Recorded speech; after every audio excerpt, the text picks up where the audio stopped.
Ang lambot, oh. Ang daling pingutin. Kanin. Tapos lalagyan natin ng... At ito na ang lechon ng Don Claudios. The best lechon in town to. Yan, so located sila sa Daang Amayawan, Tansa, Cavite. Mga gusto mag-order na. The best sa akin to talaga. Pagka birthday ko, laging Don Claudios. Yan. At salamat din po para sa mga nakaalala sa akin. Yan. Salamat. Sir Jude, salamat pala Sir Kit sa sabaw ng Mr. Pares. Sa nagbalot, Sir Jack, thank you. So bago tayo magmukbang, pray muna tayo. Ama, salamat po sa mga biyan ko. Ibas-basan po sa pangalan po ni Jesus. Amen. Tayo, siyempre, pag lechon. Ay, balat ka agad eh. Kanina pa na-deliver to pero sana crispy pa. At meron pala silang pebre. Sarili nilang gawa yan. Tingnan na natin na walang kahit ano. Para po sa inyo ang unang kagat. Grabe. Ang sarap, grabe.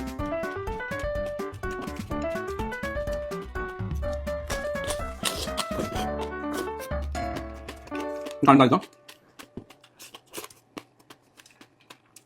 Sabaw ng pal. Ito naman.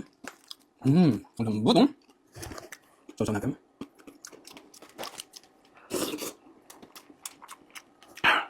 Sobrang sarap.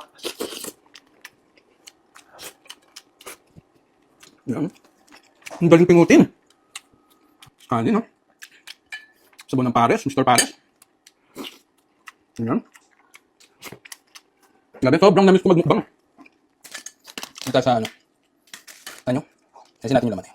Ano? Lagyan natin ang kanin. Sangyup. Tapos lalagyan natin ng pebre nila at konting sabaw ng Mr. Pares. Ayun.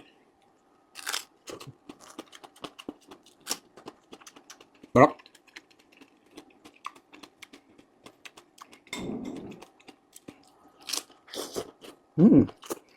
Kain ulit.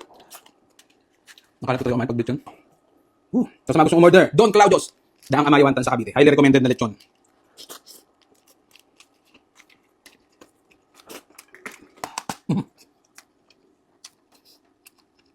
Kanin. Ganun pala. Sabaw ng Pares.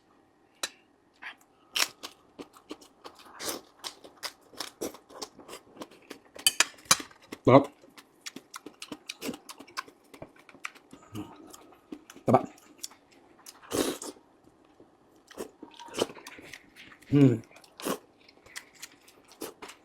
Yan. Magbalat talaga the best eh. Ay, nasa naman. Balat. Bultong.